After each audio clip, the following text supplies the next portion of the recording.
तो आज की मेजर न्यूज है कि इंडिया की स्टेडी प्रोग्रेस दिख रही है कि चाइल्ड डेथ्स में एक रिडक्शन देखने को मिल रही है, ठीक है।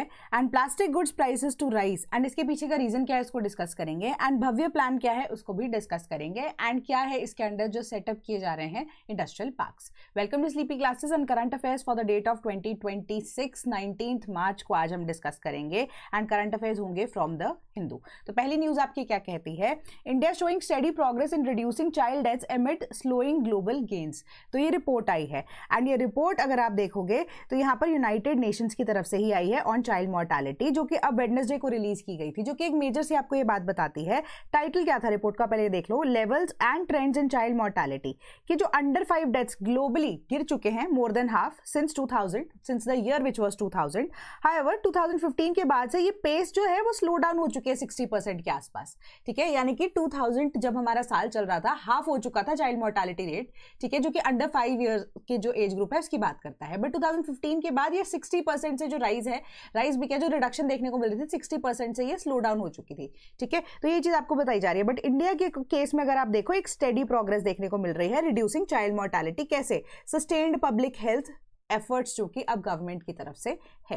एंड लेटेस्ट जो अब United Nations inter agency group for child mortality की एस्टिमेशन रिपोर्ट यही कहती है 2025 की कि जो नियोनेटल मॉर्टेलिटी रेट है उसकी भी रिडक्शन यहाँ पर इंडिया के अंदर देखने को मिल रही है। यानी कि पैदा होते ही जो नवजात शिशु की जब हम बात कर रहे हैं उनकी भी डेथ के अंदर before the age of 1 year, ठीक है, तो तब उसके अंदर भी रिडक्शन देखने को मिली है। तो यूनियन हेल्थ मिनिस्ट्री ने यही चीज बोली कि India over the past 2 decades उन्होंने एक पिवटल रोल प्ले किया है ताकि जो चाइल्ड मॉर्टेलिटी है उसको कम किया जा सके। साउथ एशियन रीजन के अंदर भी ओवरऑल इसका इंपैक्ट तो पड़ेगा ही, ऑब्वियस सी बात है डेटा के अकॉर्डिंगली, क्योंकि ऐसी रिपोर्ट्स होती है वो कंट्री वाइज डेटा तो निकालती है बट रीजन वाइज डेटा भी निकालती हैं। तो जो मिनिस्ट्री ने ये बोला कि मॉर्टेलिटी रेट जब हम न्यूनेटल केसेस में बात करते हैं एक डिक्लाइन देखने को मिल रहा है उसके अंदर 1990 ईयर्स ऑनवर्ड्स, मतलब ईयर 1990 के ऑनवर्ड्स। तो इंडिया के पास जो हमारे पास न्यूनेटल मॉर्टेलिटी रेट हुआ करता था वो अब 57 पर 1000 लाइव बर्ड्स हुआ करता था, जो कि अब 17 हो चुका है इन 2024 पर 1000 पीपल, ठीक है। तो अब अंडर 5 मॉर्टेलिटी रेट जो है अब एक शार्प फॉल वहां पर देखने को मिला है सिंस 1990। एंड जो अब अंडर 5 हमारे पास मॉर्टेलिटी रेट है वो पहले 127 पर 1000 लाइव बर्ड्स हुआ करता था, जो अब गिर कर कितना हो चुका है, अब हमारे पास हो चुका है सिर्फ और सिर्फ 27 पर 1000 birds in the till the year of 2024। आपको ये डेटा बताता है। तो यहाँ पर शार्प रिडक्शन जो है टारगेटेड पब्लिक हेल्थ इंटरवेंशंस की वजह से आपको रिपोर्ट भी बताती है, ठीक है। उसके अलावा अगर आपको मैं एक इंपॉर्टेंट चीज यहाँ पर बताती हूँ कि यूनाइटेड नेशंस की जो रिपोर्ट है उन्होंने ये देखा था कि estimated 2.1 million children adolescents and youth जो है in the age group of 5 to 25 है जिनकी डेथ हुई है इन द ईयर ऑफ 2024। तो यहाँ पर इसके पीछे का आपको रीजन देखने की बात यही बताई जा रही है कि इन्फेक्शियस डिजीजेस जो है, इंजरीज जो है, अब मेजर कॉज ऑफ कंसर्न है यंगर चिल्ड्रन की डेथ की वजह से, डेथ के लिए इनफैक्ट एंड एडोलेसेंट्स की डेथ के लिए। अब इस साल की जो रिपोर्ट है फर्स्ट टाइम एस्टिमेट देती है deaths directly caused by severe acute malnutrition. तो ये चीज इस बार यहाँ पर ऐड की गई है एंड इट वाज फाउंड कि मोर देन 1 लाख चिल्ड्रन जो है एज 1 से 59 मंथ्स या 5% दे डाइड फ्रॉम मैलन्यूट्रिशन इन 2024। तो ये आपका डेटा इंपॉर्टेंट हो जाता है कि for the very first time इसके अंदर इंक्लूड किया गया था मैलन्यूट्रिशन वाला फैक्टर, और यही चीज पाया गया कि in the year of 2024 5% of the children या अप्रोक्सीमेटली आप देखो 1 लाख बच्चे जो है इनकी डेथ मैलन्यूट्रिशन की वजह से हुई है। तो अब मोर्टेलिटी डेटा जो है फ्रीक्वेंटली फेल कर जाता है कैप्चर करने के लिए सिवियर या एक्यूट मैलन्यूट्रिशन को, क्योंकि अंडरलाइन कॉज ऑफ डेथ हमें पता ही नहीं होती है, ठीक है, कि डेथ हो चुकी है, डेथ के पीछे का रीजन क्या है वो हमें पता नहीं होता, जो इस बार अब स्पेसिफाई करना शुरू किया गया है, ठीक है। सम ऑफ द कंट्रीज जहां पर highest number of direct deaths देखने को मिली है फ्रॉम मैलन्यूट्रिशन जो है वो पाकिस्तान है, सोमालिया है और सूडान है। ये इंपॉर्टेंट फैक्ट है, ठीक है, इस चीज को ध्यान में रखना। एंड न्यूबॉर्न डेथ्स जो है वो अब nearly half of all the under 5 deaths को कॉन्स्टिट्यूट करती हैं। एंड न्यूबॉर्न डेथ्स जो है देवर कॉम्प्लिकेशंस जो कि प्री टर्म बर्थ 36% देखने को मिले, एंड कॉम्प्लिकेशंस जो कि लेबर एंड डिलीवरी के टाइम पे दैट वाज 21% के आसपास देखने को मिला। एंड फर्स्ट मंथ के बियॉन्ड इन्फेक्शियस डिसीजेस का खतरा जो है वो अब ट्रॉपिकल नेशंस के अंदर ज्यादा होता है, ठीक है, जैसे malaria, diarrhoea, pneumonia, major killers यहाँ पर देखने को मिले, जिनकी वजह से डेथ रेट जो है अंडर 5 चिल्ड्रन का स्पेसिफिकली ज्यादा है। एंड मलेरिया जो है सिंगल लार्जेस्ट किलर रहा इस एज ग्रुप में, जिसमें 17% of the death are caused by it. And most of the occurring endemic area जो है वो सब सहारन अफ्रीकन रीजन है, क्योंकि मैंने ट्रॉपिकल रीजन्स की आपको बात बोली, तो अब मलेरिया या इवन की जो मस्कीटोज है ना जनरली वो अब गर्म ट्रॉपिकल या टेम्परेट रीजन के आसपास ही रहते हैं, ठीक है। अगर आप उसे ऊपर वाले जोन में जाना शुरू कर देते हो वहां पे मच्छर एग्जिस्ट नहीं करते क्योंकि टेम्परेचर बहुत ज्यादा लो होता है and the mosquitoes can not sustain in that kind of temperature. तो अगर आप मलेरिया की बात करते हो ना जनरली आंसर जो है आपका कहाँ से निकलेगा, वो ट्रॉपिकल या टेम्परेट रीजन के आसपास या सब ट्रॉपिकल रीजन के आसपास ही ज़्यादातर निकलता है। 2024 के अंदर sub Saharan Africa accounted for 58% of all the under 5 deaths. ठीक है, सिंपल सी न्यूज़ थी। देन 2 और 3 drone sighted along India's border every day. एक रिपोर्ट ने ये चीज़ बताई है जो कि यूनियन होम मिनिस्ट्री के द्वारा निकाली गई है, एंड इसके अंदर ये देखा गया है कि पिछले 5 साल के अंदर अप्रोक्सीमेटली ऐसे 4400 केसेस के आसपास जो है ड्रोन साइटिंग्स के देखे गए हैं। हाउएवर 967 केसेस जो ड्रोन इनकर्जन्स के जो हुए हैं उनको यहाँ पर न्यूट्रलाइज भी किया गया है। तो ड्रोन साइटिंग्स मेजरली हुई कहाँ है? पाकिस्तान से सटे हुए बॉर्डर के ऊपर ज़्यादातर देखने को मिलती हैं। पंजाब हो गया, जम्मू एंड कश्मीर बॉर्डर्स के अंदर, जहाँ पर डायरेक्ट आप देखोगे पाकिस्तान का बॉर्डर लगता है। ठीक है, एंड यहाँ पर क्या है, सरकार को यही चीज़ के लिए रिकमेंड किया जा रहा है कि काउंटर ड्रोन कैपेबिलिटीज़ को बढ़ाइए, जहाँ पर डिटेक्शन, न्यूट्रलाइजेशन, फॉरेंसिक एनालिसिस जो इनको फर्दर किया जाना चाहिए स्ट्रेंथन, ताकि इससे क्या होगा, इंडक्शन हो सके एडवांस टेक्नोलॉजी की और enhance inter agency coordination mechanism की। तो ये चीज यहां पर कब बोली गई? 257th demands for the grants 2026-2027 की जो रिपोर्ट है पार्लियामेंट्री स्टैंडिंग कमेटी की ऑन होम अफेयर्स, तो उसकी वजह से ये जो रिपोर्ट है उसके अंदर ये चीज को यहाँ पर मेंशन किया गया था। एंड जो कमेटी है उन्होंने अप्राइज किया कि unmapped non demarcate forested and river stretches के ऊपर सिक्योरिटी यहाँ पर एग्जिस्ट करती है, but continuous surveillance and physical domination जो है वो ज्यादातर देखने को मिलती है। ठीक है, कि अब उसको भी अगर हम रिप्लेस भी क्या, अगर हम उसके ऊपर डबल यहाँ पर चेक रख दे through UAVs and other technologies जो कि हमारी सिक्योरिटी को और एडवांस कर सकती है, तो उसकी भी हमें रिक्वायरमेंट होगी। तो मेजर्स के लिए यहाँ पर क्या है कि बॉर्डर आउट पोस्ट जो है BOPs, regular patrolling, temporary operating bases, use of night vision devices, satellite imagery, ठीक है, watch towers, UAV, smart fencing, pilots, and the report ने ये चीज को टेबल किया कि इस चीज की हमें रिक्वायरमेंट आगे आने वाले टाइम में और ज्यादा हो सकती है। ठीक है, ये चीज आपको बताई जा रही है। Then Lok Sabha applies guillotine to pass demands for grants of 53 lakh crore for various ministries. तो सबसे पहले तो आपका जो टाइटल है न्यूज का या जो हेडलाइन है, इसके अंदर ये जो गिलोटिन वर्ड है वो क्या है ना। हम वैसे जनरली बजट के टाइम पे गिलोटिन या इवन वेरियस मोशंस के टाइम पे भी गिलोटिन के बारे में बात करते ही हैं। तो गिलोटिन मींस कि यहाँ पर जितने भी मिनिस्ट्रीज हैं, जितने भी आपके मुद्दे चल रहे हैं, जिसके लिए आपको किसकी फंड्स की रिक्वायरमेंट्स है या डिमांड्स एंड ग्रांट्स की बात करते हैं हम, ठीक है, इनको एक साथ ही टेकअप कर लिया जाता है इर्रिस्पेक्टिव ऑफ द फैक्ट कि उसके ऊपर अभी चर्चा होनी है नहीं होनी है। And it is a speedy process कि जिसकी वजह से सारा क्यूमुलेटिवली जितना भी खर्चा सरकार को चाहिए उसको पास कराने के लिए it is put to vote. ठीक है, एंड उसके पीछे डिस्कशन होगी नहीं होगी वो चीज़ अभी नहीं होगी। ठीक है, वो चीज़ नहीं होती है, फास्ट ट्रैक करने के लिए चीज़ें गिलोटिन को पास किया जाता है। ठीक है, सीधी सी बात है, लोकसभा ने पास कर दिया है demands for grant of various ministries 2025-2026 के लिए। एंड जो एक्सपेंडिचर है वो 53 लाख करोड़ रुपीस का था, गिलोटिन के थ्रू ये पास कराया गया डिमांड्स फॉर ग्रांट्स के under without any kind of a discussion. तो इस चीज को पास तो करवाना ही था। तो अभी किसके लिए? Major 2 ministries agriculture and railways के लिए उन्होंने सरकार ने ये चीज बताई कि हमें ये पैसा चाहिए। एंड यहाँ पर ये चीज बोली जा रही थी कि अब हमारे पास यूनाइटेड प्रोग्रेसिव अलायंस गवर्नमेंट है, उनकी वजह से अब थोड़ा सा पॉलिटिकलाइजेशन प्रोसेस यहाँ पर डाल दिया गया।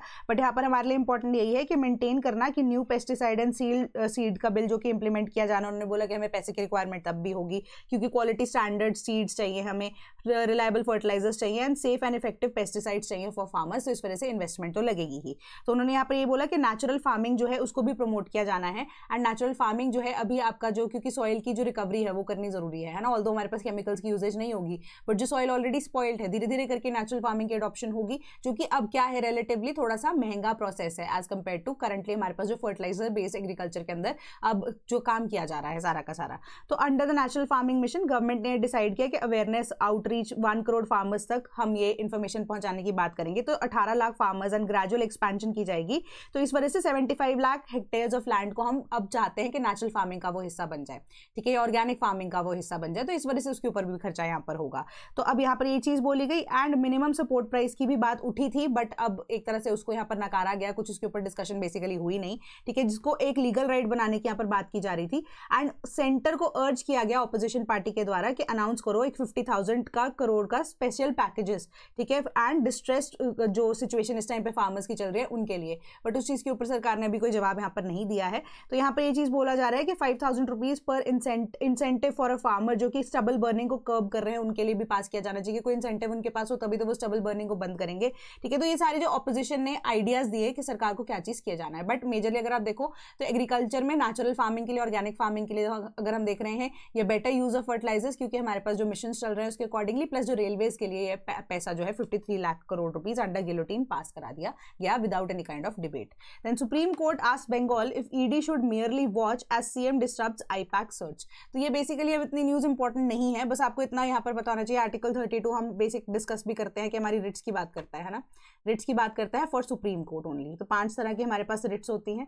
एंड ये मुद्दा जो है यहाँ पर उठकर क्यों आ रहा है, क्योंकि जो वेस्ट बंगाल की सीएम है, ठीक है, कोल माइनिंग केस के अंदर उनके ऊपर करप्शन चार्जेस यहाँ पर लगने की बात चल रही है, जिसको अभी जो आप ईडी की बात करते हो वो अभी क्या कर रही है, इन्वेस्टिगेट कर रही है। तो ये केस जो है टाइम एंड अगेन यहाँ पर देखा जा रहा है, ईडी के द्वारा भी बोला जाता है कि जो सीएम है ऑफ वेस्ट बंगाल वो बार बार क्या कर रही है, इंटरफेयर कर रही है इन द यू कैन से इन्वेस्टिगेशन ऑफ द ईडी। ठीक है, तो अब इस चीज़ को सुप्रीम कोर्ट के अंदर लेकर आया गया एंड सुप्रीम कोर्ट ने फाइनली आस्क किया है या सीक किया है एक एक्सप्लेनेशन फ्रॉम यू कैन से ममता बनर्जी कि अगर सीएम बार बार डिस्टर्ब करते रहते हैं तो ईडी उसके लिए कुछ ना करें। सीएम डिस्टर्ब कर रहे हैं इन्वेस्टिगेशन बार बार, तो ईडी को शायद चुपचाप बैठ जाना चाहिए कि according to you the decision should be taken, है ना। तो ये जो मैटर है फाइनली अब बोला गया है 24 मार्च को दोबारा से सुना जाएगा एंड फाइनली जो डिसीजन है उसके अकॉर्डिंगली दिया जाना चाहिए।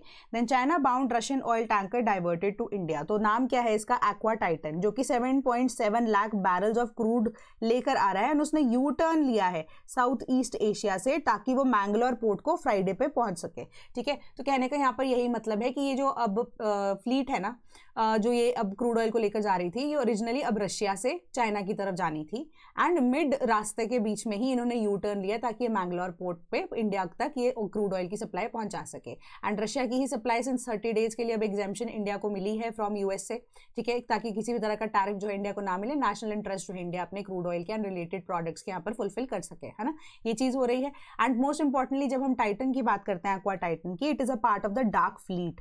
डार्क फ्लीट क्या है हमारे पास, वो सारे ऐसे वेसल्स जो रशिया ऑपरेट करता है जो कि दूसरे कंट्रीज के नाम पे या तो रजिस्टर्ड होते हैं, इलीगली रजिस्टर्ड होते हैं, या दूसरी कंपनीज के नाम पे रजिस्टर्ड होते हैं, जहां पे ये डिसएसोसिएशन दिखाई जाती है कि इट बिलोंग्स टू रशिया। तो इसी के थ्रू जो रशिया है अपना क्रूड ऑयल सप्लाई करता आ रहा है जब से ये अब नेटो वाली सिचुएशन दोबारा एस्केलेट हुई है, यूक्रेन के साथ वॉर शुरू हुई है। 4 साल होने वाले हैं इस वॉर को, 2022 ऑनवर्ड्स ये चीज को ऑपरेट किया जा रहा है। उससे पहले भी वॉर के टाइम पे डार्क फ्लीट जो है वो यूज की जा रही है। एंड मल्टीपल ऐसे जो सोर्सेज से अगर आप इस चीज को पता भी करो तो जब भी कोई भी वॉर के अंदर एंगेज होता है रशिया या रशिया के अगेंस्ट कोई स्टेट, अगर आप देखो कोई सैंक्शन लगने वाली भी कभी होती है तो डार्क फ्लीट के थ्रू भी पहले रशिया ऑपरेट करता आया है। ठीक है, तो ये चीज आपको बताई जा रही है एंड सोर्सेज ने ये चीज बताया कि न्यू मैंगलोर पोर्ट अथॉरिटी को कि जो एक्वा टाइटन का अराइवल है वो कॉन्फिडेंस ऑफ द रिफाइनर्स को यहाँ पर बूस्ट करने वाला है एंड पेट्रोकेमिकल्स लिमिटेड के लिए भी थोड़ी हेल्पफुल यहाँ पर रहेगी, क्योंकि पेट्रोकेमिकल से रिलेटेड पॉलीमर्स की जब हम बात करेंगे, प्लास्टिक इंडस्ट्री की बात करेंगे, उनकी भी न्यूज आप डिस्कस करेंगे आपके साथ, तो उसके बारे में भी आपको थोड़ा सा समझ आएगा कि कितनी ज्यादा यहाँ पर इंपॉर्टेंस है।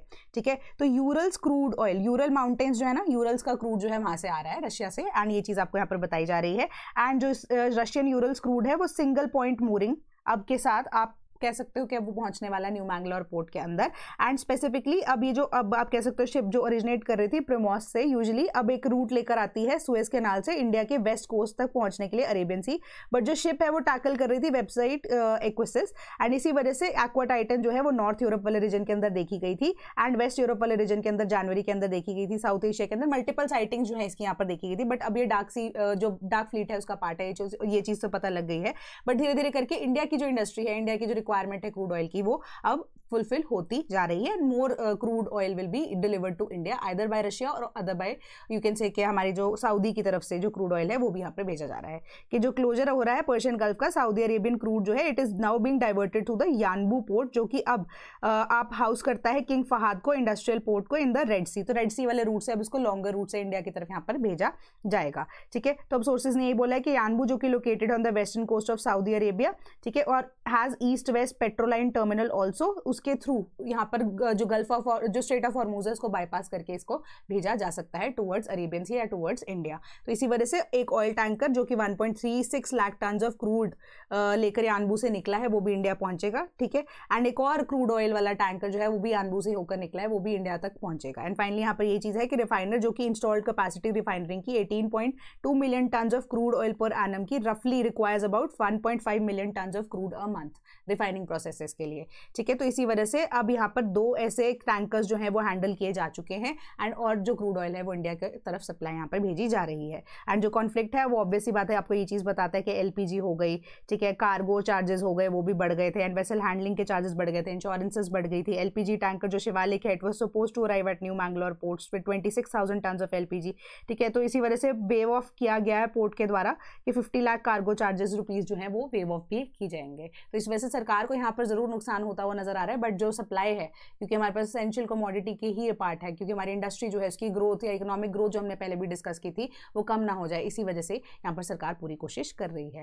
Then house panel terms vacancy situation in UGC AICTE critical. तो यहाँ पर क्या है, हाउस पैनल के पास रिपोर्ट जा चुकी है, किस लिए, क्योंकि हमारे पास जो नया शिक्षा अधिनियम की जब हम बात करते हैं, है ना, that is replacing the AICTE and UGC, ठीक है, जिसको हम शिक्षा अधिष्ठान बिल 2025 भी बोल रहे हैं, जो कि अभी कमेटी के अंडर रिकमेंडेशन भी क्या कमेटी के अंडर है ना, तो जॉइंट पार्लियामेंट्री कमेटी के अंदर है। तो इसी वजह से जो हाउस पैनल है उन्होंने ये चीज़ बोली कि करंटली हमारे पास UGC एंड AICTE के अंदर जो वैकेंसी लेवल है दैट समवॉट रेंजेस बिटवीन 53 से 74% के आसपास, कि ऑलरेडी हमारे पास जो स्टाफ है उसकी अवेलेबिलिटी UGC एंड AICTE के अंडर एग्जिस्ट ही नहीं करती है, ठीक है। कि in case if this bill that is शिक्षा अधिष्ठान bill for 2025 if it becomes an act, तो आपको ये मेक श्योर करना पड़ेगा कि जो अब हमारे पास जो कमेटी है, जो कमीशन है, उनके अंदर हमारे पास वैकेंसीज अवेलेबल ना हो, ठीक है। कि वैकेंसी जो है उसको रैपिडली फिल करने का एक प्रोसेस जो है वो एग्जिस्ट करना चाहिए, एंड किस तरीके से अगर कोई रिजाइन भी करता है, इफ समवन लीव्स आल्सो या रिटायर भी हो जाता है, तो उसको जल्दी से फिलअप करने की यहाँ पर बात की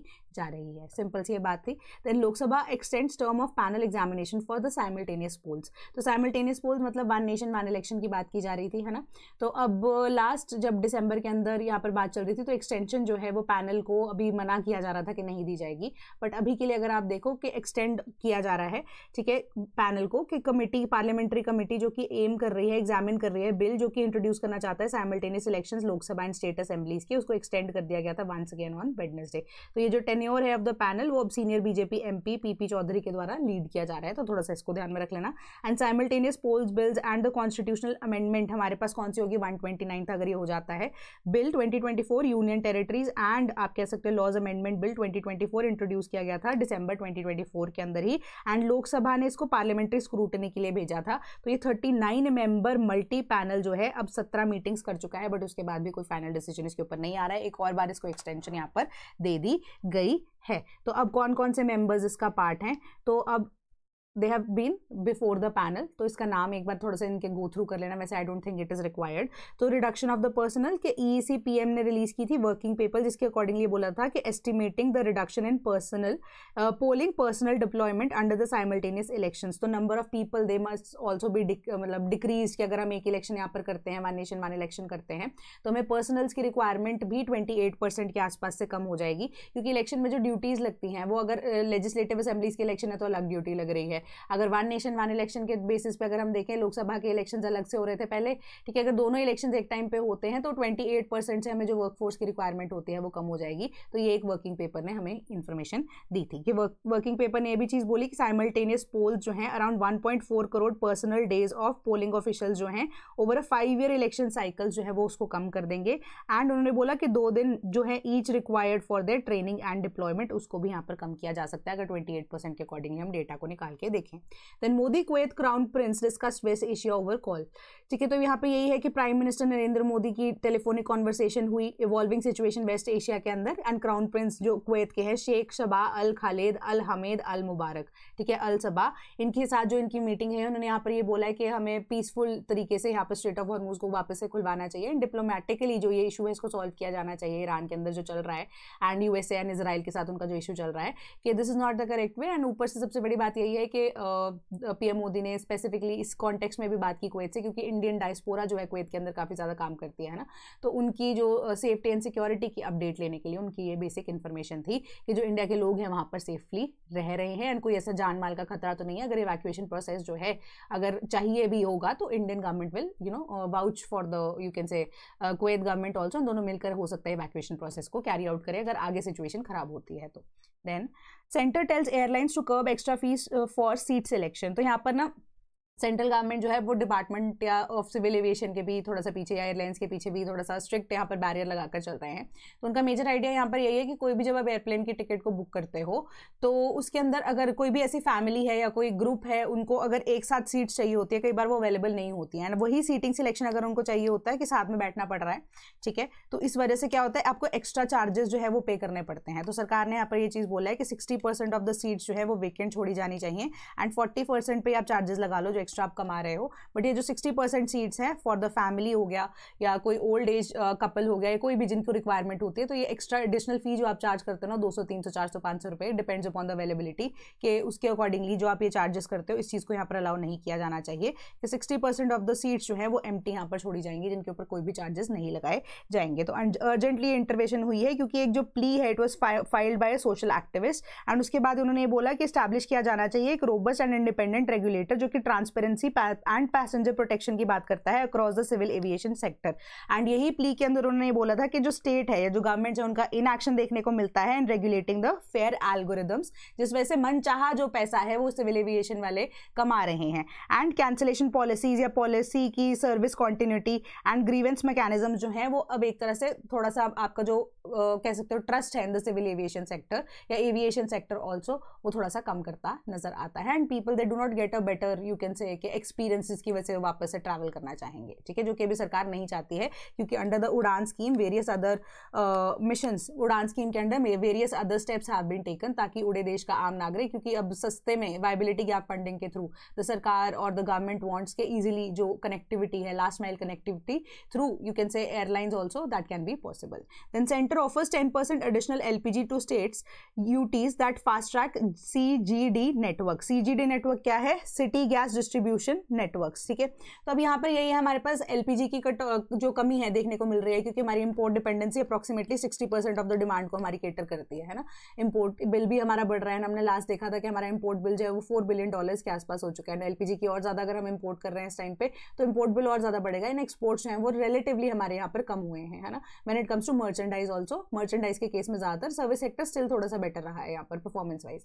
ये चीज़ हमने लास्ट डिस्कस की थी रिपोर्ट के अंदर। तो आप इस तरीके से लिंकेजेस को ड्रॉ कर सकते हो। तो अब सरकार क्या चाहती है कि LPG जिसको हम अभी यहाँ पर नहीं प्रोड्यूस कर सकते, है ना, हम क्या चाहते हैं कि हम पाइप नेचुरल गैस जो है उसकी सप्लाई यहाँ पर प्रोवाइड कर सकें, है ना, जो कि अब आपकी इक्विटेबली सभी जितने भी नेशनल ग्रिड का हिस्सा बन सकते हैं, ठीक है, नेशनल ग्रिड का हिस्सा बन सकते हैं। पाइपलाइंस जो है हमने ये चीज़ डिस्कस की थी, अभी अप्रॉक्सीमेटली ऐसे 9-10 हज़ार किलोमीटर जो है वो भी ले डाउन करनी बाकी है ना। तो इसी वजह से ये प्रॉब्लम जो है वो ज़्यादातर एग्जिस्ट कर रही है। एंड सेंट्रल गवर्नमेंट ने ये चीज़ बोली है कि हम आपको 10% एडिशनल सप्लाई LPG की दे देंगे, बस आपका काम क्या है यहाँ पर जल्दी से जल्दी जो ग्रिड का हिस्सा है इसको कंप्लीट कीजिए। ये 10,000 किलोमीटर जो हैं बचे हुए हैं इसको यहाँ पर जल्दी से कंप्लीट कीजिए ताकि हम ऐसी कोई सिचुएशन आगे आती है तो हमारी इंपोर्ट डिपेंडेंसी इतनी ज़्यादा लोगों के ऊपर या इवन दूसरी कंट्रीज़ के ऊपर ना रहें। Then procedures make a pitch for increasing use of ethanol and ethanol blending के लिए यहाँ पर E20 की बात की जा रही है, इथेनॉल 20 की, उसकी ब्लेंडिंग जो है हमें और ज़्यादा बढ़ा देनी चाहिए। एंड आगे आने वाले टाइम में इथेनॉल से ही सपोर्टिव हमारे जो कुकिंग स्टोव है उसको हम यहाँ पर प्रमोट कर सकते हैं कि अब इथेनॉल, क्योंकि शुगर इंडस्ट्री है, शुगर केन हमारी बहुत ज़्यादा एम्पल में है, अगर हम उसकी प्रोसेसिंग को यहाँ पर बढ़ा दें, प्रोसेसिंग यूनिट्स के लिए मैन्युफैक्चरिंग यूनिट्स को बढ़ा दें, तो कल को हम सिर्फ और सिर्फ डिपेंडेंसी अपनी LPG CNG के ऊपर ज़्यादा नहीं रखेंगे, हम इथेनॉल जो बेस्ड जो हमारे पास फ्यूल है उसको भी यूज़ कर सकते हैं, ठीक है। तो उसको यूज़ करने के बाद हमारी डिपेंडेंसी जो है वो इंपोर्ट्स के ऊपर टोटली नहीं रहेगी। उसी के थ्रू हम ऐसी इस कैपेसिटी बिल्डिंग के बेसिस पे प्रोसेसेस पे देखें तो इथेनॉल के थ्रू हम इन चीज़ों को अचीव कर सकते हैं। कहने का मतलब यही है कि India now has an installed distillation capacity of almost 2000 crore litres, जिसमें sugar and grain based ethanol दोनों है। तो शुगर सेक्टर जो है वो 900 करोड़ लीटर्स के आसपास यहाँ पर कंट्रीब्यूट करता है एंड इथेनॉल जो अचीव कर सकता है E20 ब्लेंडिंग वो अप्रॉक्सीमेटली 1100 करोड़ लीटर ईयर है, इंडिकेटिंग कि 55% ऑफ द इंस्टॉल्ड कैपेसिटी सिर्फ यूज हो रही है, बाकी तो हमारे पास बच रहा है 45% के आसपास। तो क्यों ना हम उसको यहाँ पर प्रोक्योर कर लें एंड इथेनॉल बेस्ड जो कुक स्टोव्स हैं अदर उसके यूजेस को और ज्यादा देखना शुरू करें, ठीक है। तो India possesses adequate local ethanol production capacity ताकि हम E20 के बियॉन्ड मूव कर सकें। एंड अपॉर्चुनिटी हम calibrated forward looking road map की तरफ यहाँ पर देखें एंड फ्लेक्स फ्यूल व्हीकल्स को भी हम यहाँ पर और ज़्यादा प्रमोट करना शुरू करें। Then solar ingot plan to take off June 28 boost local output. तो इनगॉट्स क्या होते हैं? छोटे छोटे, अगर हम बात कर रहे हैं हमारे जो डिवाइसेज होते हैं, छोटे छोटे अगर आप कहते हो कि पार्ट्स होते हैं, कि सोलर पैनल से रिलेटेड जितने भी इनगॉट्स हैं, जो शीट्स होती है सोलर पैनल्स की, वो इनगॉट्स जो इंडिया के अंदर अब मैन्युफैक्चरिंग उनकी शुरू हो चुकी है। बट इंडिया के कॉन्टेक्स्ट में यहाँ पे प्रॉब्लम क्या एग्जिस्ट करती है कि चाइनीज जो हमारे पास इनगॉट्स अवेलेबल हैं, जो शीट्स अवेलेबल है, सोलर शीट्स अवेलेबल है, उनका प्राइस रिलेटिवली सस्ता इंपोर्ट करने के बाद भी, है ना। तो हमें जो लोकल मार्केट है उसके अंदर R&D को इंपॉर्टेंटली यहाँ पर और ज़्यादा केटर करना था, बूस्ट करना था। तो बाय द ईयर ऑफ 2028 हम जो वो प्राइसिंग है उसको भी स्टेबलाइज कर देंगे। एंड एनर्जी अगर आप देखो सप्लाई जो है वो भी ज़्यादा होगी, तो इस वजह से हमारे पास जो डिमांड है वो भी फुलफिल हो सकती है। तो ये इनगॉट्स जो है अब इंडिया लोकली मैन्युफैक्चर करके लोकल डिमांड को फुलफिल कर सकता है। एंड यही चीज़ यहाँ पर बताई गई है कि जो लोकल आउटपुट है उसको यहाँ पर बूस्ट करके धीरे धीरे करके हम एक्सपोर्ट सेक्टर की तरफ भी जा सकते हैं। तो यहाँ पर एक और इंपॉर्टेंट चीज़ आपको मेंशन की गई है कि गवर्नमेंट फंडिंग प्लान के अंदर जो मॉड्यूल्स है that can be used to in government funding open access and net metering solar projects, जैसे कि PM Surya Ghar and PM Kusum scheme and solar energy corporation of India, जो कि अब टेंडर्स के लिए यूज किए जा सकते हैं। कि टेंडर्स के अंदर स्पेसिफिकली आप ये चीज़ को मेंशन कर सकते हो कि इंडियन प्रोडक्शन वाली चीज़ें यहाँ आपको यूज करनी है, ताकि जो हमारी सेल है वो भी independently of the other countries, import से जो इंडिपेंडेंट होकर काम किया जा सकता है इंडिया के अंदर ही खुद ही। एंड जो डोमेस्टिक प्रोड्यूसर्स है वो एलिजिबल है for this production linked incentives, कि इंडिया में ही जो इनगॉट्स बनेंगे वो ही टेंडर्स को या तो बढ़ सकते हैं या उनको इंसेंटिवाइज किया जाएगा। ठीक है, टेंडर्स के लिए उनको यहाँ पर थोड़ा सा मे बी फर्स्ट प्रेफरेंस दिया जा सकता है। देन हमारे पास ग्रैंड फादरिंग क्लॉजेज जो है उसको भी इंट्रोड्यूस किया जाएगा। ग्रैंड फादरिंग क्लॉजेज क्या होते हैं कि कोई भी ऐसी कंपनी सपोज कीजिए वो आज से सपोज कि आज है हमारे पास 2026 चल रही है एंड हम बात कर रहे हैं हमारी जो सोलर पैनल्स की 2022 ऑनवर्ड्स फॉर एग्जाम्पल, है ना। तो ये अब 2026 में कोई नई पॉलिसी आ जाती है जो 2028 के अंदर, चलो लगा लो कोई नई पॉलिसी आ जाती है, तो ग्रैंड फादरिंग क्लॉज क्या बोलता है कि जो 2022 के अंदर कंपनीज एस्टैब्लिश हुई हैं, 2026 के अंदर कंपनीज एस्टैब्लिश हुई हैं, उनके ऊपर ये 2028 वाला जो क्लॉज है वो अवेलेबल नहीं होगा या उनके ऊपर लागू नहीं होगा। वो जिस हिसाब से पहले काम कर रहे थे उनको करने दीजिए। जो नई कंपनीज हैं जो बनेंगी, ठीक है, वो एग्जिस्टिंग कंपनीज के अकॉर्डिंगली उनके लिए रूल्स अलग होंगे। तो नए अब आप कह सकते हो कि जो रूल है वो अब प्रोस्पेक्टिवली उनके ऊपर लगेगा, नई कंपनीज के ऊपर रेट्रोस्पेक्टिवली नहीं लगेगा। तो उसको ग्रैंड फादरिंग क्लॉज यहां पर बोला जाता है कि सूटेबल ग्रैंडफादरिंग प्रोविजंस जो है इसको बनाया जा रहा है ताकि प्रोटेक्ट किया जा सके प्रोजेक्ट्स को जो कि ऑलरेडी इन द पाइपलाइन है। अदरवाइज यहां पर नई जो हमारे पास रूल्स आ जाती है एंड पाइपलाइन के अकॉर्डिंगली 2022 के अकॉर्डिंगली आपने जो आइडिया बनाकर रखा है वो एग्जीक्यूशन में चल रहा है, नई क्लॉजेस की वजह से वहां पर उसके अंदर इंटरवेंशन आ जाएगी, है ना। तो पाइपलाइन के अंदर हमारे पास जो आइडियाज यहाँ पर बिल्डअप है जिनके ऊपर इंप्लीमेंटेशन हो रही है वो हैम्पर हो सकते हैं। तो ये चीज इसके पीछे का रीजन है। तो यहाँ पर जो करंटली ऑर्डर है मिनिस्ट्री ऑफ रिन्यूएबल एनर्जी का, वो एक्सटेंड करता है कि मैंडेटरी सोर्सिंग होनी चाहिए ALMM से जो लिस्ट है and ready in place for modules and cells one step further up the solar energy chain, ताकि हमारे जो इनगॉट्स हैं एंड जो वेफर्स हैं which are now heavily import dependent, इसको हम किसके थ्रू यहाँ पर क्या कर सके, रिप्लेस कर सके हमारे जो लोकल प्रोड्यूसर्स हैं उनसे। Then plastic goods prices to rise 60% as war impacts polymer. अब पॉलीमर्स जो है ना वो भी हम इंपोर्ट करते हैं, प्रॉब्लम ही वही है, ठीक है। पेट्रोकेमिकल्स के साथ ही इसका एसोसिएशन है कि 50 से 60% जो है प्राइसेस देखने को मिल रहा है वेस्ट एशिया की वॉर की वजह से, जो कि बढ़ चुके हैं पॉलीमर्स की वजह से, जो कि डिराइव किए जाते हैं क्रूड ऑयल से एंड नेचुरल गैस से। तो इससे क्या होता है, हमारी जो प्लास्टिक बॉटल्स होते हैं एंड हमारे पास जो आप कह सकते हो बायोडिग्रेडेबल, कई बार जो अवेलेबिलिटी होती है ना हमारे पास प्लास्टिक बैग्स की, जो कि अब आप कह सकते हो बायोडिग्रेडेबल तो होते ही हैं, बट अब उनका जो अब माइक्रो साइजेस जो है वो उसके अंदर आता है कि जिनकी थिकनेस जो है उसके अकॉर्डिंगली होती है ना। तो वो सारी चीज़ें जो है हमारे पेट्रोकेमिकल्स इंडस्ट्री से एसोसिएटेड है। तो इसके अंदर यहाँ पर प्लास्टिक गुड्स जो है उनका 60% से प्राइस सब तक बढ़ चुका है। बट अभी जो मैन्युफैक्चरर्स हैं वो यही चीज़ बोल रहे हैं कि हम अभी प्राइसेस जो है कंज्यूमर गुड्स के ऊपर या जितने भी कंज्यूमर्स हैं उनके ऊपर ये बर्डन जो है वो शेयर करंटली नहीं कर रहे हैं। उसके पीछे का रीज़न क्या है कि हमारे पास स्टॉक्स की अवेलेबिलिटी इतनी थी, बट अगर ये वॉर थोड़ी सी और लंबी चलती है तो हमारे जो अब प्राइसेस है जिस वजह से आप कह सकते हो कि हमारा पैसा जो रुका हुआ है, इवन जो रॉ मटेरियल है उसका जो लिमिटेड हमारे पास अवेलेबिलिटी एग्जिस्ट कर रही है, रॉ मटेरियल हमारे पास टाइम पे पहुंच भी नहीं रहा है, कई बार तो पहुंचेगा भी नहीं, तो इसका डायरेक्ट इंपैक्ट जो है वो अब लोगों की पॉकेट्स के ऊपर पड़ सकता है। तो उन्होंने यहाँ पर सरकार से ही गुहार लगाई है कि हमें किसी तरीके से हेल्प की जा सके। एंड जो कॉस्ट है एक स्मॉल वाटर बॉटल की वो 2 रुपये से बढ़ सकती है and it would cost more than 3 rupees overall, ठीक है। तो अब जो कि अब डिपेंड है कि बॉटल वाटर ब्रांड इधर अब्जॉर्ब करता है उस कॉस्ट को या पास ऑन कर देता है अपने बायर्स को, कि वो प्रॉफिट बुकिंग यहाँ पर अभी भी करना चाहेंगे अपने बायर्स को, वो कॉस्ट जो है वो अब शेयर ऑन करना चाहते हैं या नहीं कर सकते हैं। तो इसी के अकॉर्डिंगली जो पॉलीमर प्राइसेस हैं वो over the last few weeks बहुत ज़्यादा बढ़ चुके हैं एंड प्राइस हाइक जो है एक्सपोर्ट्स जो है वो दैट कुड कंटिन्यू, अब जब तक ये लड़ाई चल रही है ऑब्वियस सी बात है तब। एंड जो increasing cost of packaging materials हैं उन्होंने थ्रेटन कर दिया है इन्फ्लेट करने का the price of food items, जो कि अब रिटेल मार्केट के अंदर है, क्योंकि मैक्सिमम या मेजॉरिटी ऑफ देम वो प्लास्टिक की बॉटल्स के अंदर या प्लास्टिक के ही आप कह सकते हो कंटेनर्स के अंदर बेचा जाता है, तो उनके प्राइसेस आने वाले टाइम में बढ़ सकते हैं। राइस प्रोड्यूसर्स जो है वो भी अब वो पैक करते थे 26 kgs of rice at a cost of ₹20 33 अब अ पीस, अब वो बढ़कर 29 रुपये ऑलरेडी हो चुका है। एक एग्जाम्पल यहाँ पर आपको कोट किया गया है। तो अब डिले है यहाँ पर कि कोई भी बैग्स यहाँ पर हमारे पास अवेलेबल होंगे या नहीं होंगे, जिसके बेसिस पे हम इस चीज़ को, या जो राइस है उसको आप उसको सेल कर सकते हो या नहीं। तो ये चीज़ आपको यहाँ पर बताई जा रही है कि ऑयल मिल ओनर्स जो है उन्होंने भी ये चीज़ बोला है कि एडिबल ऑयल जो प्लास्टिक बॉटल्स के अंदर या पाउचेस के अंदर बेचा जाता था वो अब 10 रुपये था, जो कि 15 रुपये के आसपास पहुंच चुका है। तो जो ऑयल मिल्स है दे हैव टोल्ड के बल्क बायर्स को कि अब इंक्रीज जो है यहाँ पर प्राइसेस में एट द एंड देखने को मिल सकता है, जो कि अब अगर ये लड़ाई 1 महीना और चलती है तो यही सिंपल सी चीज़ आपको बताई गई है। Cabinet okays 33,660 crore Bhavya plan for 100 industrial parks. तो यहाँ पर भव्य की फुल फॉर्म क्या है? भारत औद्योगिक विकास योजना, जो कि 33,660 करोड़ रुपीस की डेवलपमेंट प्रोजेक्ट में 100 plug and play industrial parks को अक्रॉस द कंट्री यहाँ पर स्टैब्लिश करने की बात करता है। तो अब आइडिया क्या है? सपोज कीजिए this is the whole map of India, ठीक है। मैं जस्ट एक एग्जांपल लेआउट कर रही हूँ आपको। इंडस्ट्रियल पार्क्स का आइडिया क्या है? प्लग एंड प्ले का, कि डिफरेंट ऐसे हॉटस्पॉट्स को बनाया जा सके with in the country of India, जहाँ पर सेम काइंड ऑफ इंडस्ट्रीज या डिफरेंट काइंड ऑफ इंडस्ट्रीज एक ही साइड पे, एक ही जगह पे लोकेटेड हो।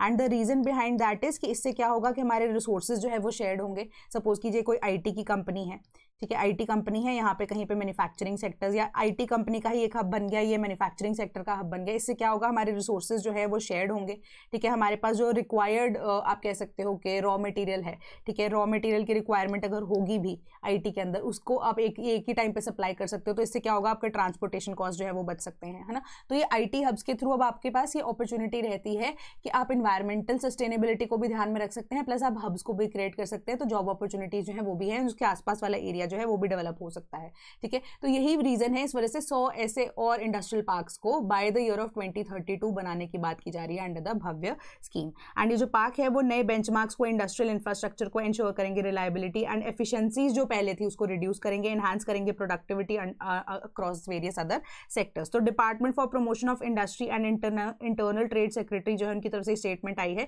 कि स्कीम की ड्यूरेशन जो है वो 6 साल की होगी, जो कि 26-27 से शुरू होकर 2032 के अंदर तक चलेगी। एंड 50 पार्क्स जो है उसको सेटअप ऑलरेडी किया जाने की बात की जा रही है। एंड मिनिमम जो लैंड की रिक्वायरमेंट है पार्क्स के लिए वो 100 एकड़ होगी मोस्ट ऑफ द केसेस में। एंड 25 एकड़ इंडस्ट्रियल पार्क जो है वो हिली या नॉर्थ ईस्टर्न रीजन के अंदर भी होगा। एंड मैक्सिमम साइज जो है 1000 एकड़ का होगा, जितने हमारे पास एक इंडस्ट्रियल पार्क की सेट करने के लिए होगी। तो यहाँ पर जो यूनियन गवर्नमेंट है वो अब 1 करोड़ रुपए पर एकड़ स्कीम के अकॉर्डिंगली इन्वॉल्व कर रही है स्टेट गवर्नमेंट को भी एंड प्राइवेट सेक्टर को भी।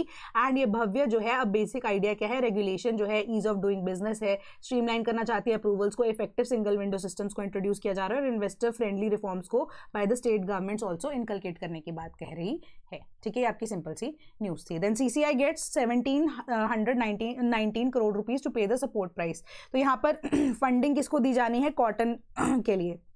कॉटन सीजन 2023-2024 के अकॉर्डिंगली मिनिमम सपोर्ट प्राइस की रिक्वायरमेंट जो थी उसके अकॉर्डिंगली क्या था कि डायरेक्ट सपोर्ट कॉटन फार्मर्स को दी जानी चाहिए। एंड जो सेंटर है वो होप कर रही है कि इंटरवेंशन जो है स्टेबलाइज कर सके कॉटन प्राइसेस को, क्योंकि इंटरनेशनली अगर आप देखो डिस्ट्रेस की वजह से सेल जो है वो हैम्पर हुई थी एंड बेटर रिटर्न्स जो फार्मर्स को यहाँ पर मिलनी चाहिए थे वो उनको नहीं मिल पाई। एंड एमएसपी जो है वो मीडियम स्टेपल कॉटन की वो अब लॉन्ग स्टेपल कॉटन के अकॉर्डिंगली आप देखोगे वो डिपेंड कर रही थी, कम मिल रही थी फ्रॉम द इंटरनेशनल मार्केट के accordingly. And during that season estimated 114.47 lakh hectare जो है कल्टीवेशन ऑफ प्रोडक्शन की, जब हम बात कर रहे हैं कॉटन की, उसका जो एमएसपी है वो ऑलरेडी हमारे पास इंटरनेशनल रेट के अकॉर्डिंगली भी, अगर हम देखें सेल्स के अकॉर्डिंगली भी देखें, वो इतना नहीं हो पाया था। एंड इसी वजह से 25% ऑफ द ग्लोबल आउटपुट जो है वो हम देखते हैं कि इंडिया जो अब ऑलमोस्ट केटर कर सकता था वो यहाँ पर नहीं हो पाया, क्योंकि सेल यहाँ पर नहीं हो रही थी, ठीक है। तो सीसीआई ने क्या किया है कि अब एमएसपी या सपोर्ट प्राइस जो है कॉटन फार्मर्स को जो उस साल में नुकसान हुए थे उसकी भरपाई करने की बात की है। Then ethyl chloroformate imports from China, India opens probe. तो इथाइल क्लोरोफॉर्मेट जो है जनरली अब यहाँ पर इसकी यूजेज जो है हमारे मेडिकल इंडस्ट्री के अंदर ज़्यादातर होती है, ठीक है। अब उसके इंपोर्ट जो है ना सडनली यहाँ पर बढ़ चुका है चाइना से। तो यहाँ पर यही माना जा रहा है इंडिया के द्वारा कि कहीं डंपिंग तो नहीं की जा रही है चाइना के द्वारा इंडिया के अंदर इथाइल क्लोरोफॉर्मेट की, क्योंकि जो इंपोर्ट्स हैं चाइना से डोमेस्टिक प्रोड्यूसर्स के अकॉर्डिंगली कंपैरिजन में हम देखें तो डोमेस्टिक प्रोड्यूसर के, क्योंकि सप्लायर बढ़ गए ना इथाइल क्लोरोफॉर्मेट की, तो अब डोमेस्टिक प्रोड्यूसर्स हैं उनको जो प्राइस एक्चुअली में मिलना चाहिए था वो नहीं मिल पा रहा है, क्योंकि डिमांड इतनी ज़्यादा नहीं है, ठीक है। तो इसी वजह से उस केमिकल्स जो कि pharmaceutical and agro chemical manufacturing के लिए यूज होता है, तो अनफेयरली लो प्राइसेस पे ये बिक रहा है। तो डंपिंग अगर चाइना के द्वारा की जा रही है तो ये प्रोब को यहाँ पर देखा जाएगा। And directorate general of trade remedies जो है फेडरल ट्रेड मिनिस्ट्री के अंडर उन्होंने प्रोब को इनिशिएट किया है। एंड एप्लीकेशन जो कि एक पोशाक नाम की कंपनी है जिन्होंने बोला था कि इंपोर्ट जो है चाइना से अगर किए जा रहे हैं वो मटेरियल इंजरी कॉज कर रहे हैं डोमेस्टिक प्रोड्यूसर्स को। एंड जो Chinese embassy in new Delhi है उन्होंने कोई भी रिस्पॉन्स यहाँ पर देने से मना कर दिया है। तो दिसंबर के अंदर इंडिया ने इम्पोज की थी एक 3 ईयर की import tariff of 11 to 13% some steel imports के ऊपर। एंड एक एफर्ट जो कि अब चीप चाइनीज प्रोडक्ट्स को यहाँ पर इंडियन मार्केट के अंदर नहीं आने दे रहा, उसके अकॉर्डिंगली जो ड्यूटीज है वो लगाई गई थी। तो इथाइल क्लोरोफॉर्मेट एक ऐसा ऑर्गेनिक केमिकल है इंटरमीडिएट वाइडली जो कि यूज होता है फार्मास्यूटिकल एंड एग्रोकेमिकल मैन्युफैक्चरिंग के अंडर। तो एडिशनल इन्फॉर्मेशन मैं आपको ये बता रही हूँ, हाईली वोलेटाइल भी ये होता है। वोलेटाइल तो होता ही होता है एंड ईजिली आप देखोगे कि फ्लेमेबल भी होता है, तो इसको हैंडल करने के लिए भी बहुत ज़्यादा यहाँ पर आप देखो कि कॉस्ट जो है वो खर्च होती है during the time of transportation. ठीक है, तो ये आपके लिए एक इंपॉर्टेंट है कि एंटी डंपिंग पॉलिसी इंडिया फिर लगाएगा चाइना के ऊपर इन केस अगर ये पता लगता है कि इथाइल क्लोरोफॉर्मेट चाइना अगर इंडिया के अंदर डंप कर रहा है तो। ठीक है, तो आज की न्यूज़ का सिलसिला आपका यहीं पे खत्म होता है। And if you wish to become a part of the sleepy family तो आप हमारी वेबसाइट www.sleepyclass.com पर जा सकते हैं या आप हमारे टोल फ्री नंबर 1800-890-3043 पर भी कॉन्टैक्ट कर सकते हैं या sleepy.class@gmail.com पे हमें ईमेल भी कर सकते हैं। कमेंट सेक्शन आपके पास अवेलेबल है, कोई भी डाउट हो आप पूछ सकते हो, या डाउट रेजोल्यूशन के लिए आपका टेलीग्राम ग्रुप जिसका लिंक आपको डिस्क्रिप्शन बॉक्स में मिल जाएगा वो भी अवेलेबल है। एंड वहाँ पर भी आप अपने डाउट्स को पूछ सकते हैं। That is all from my side today. Thank you so much.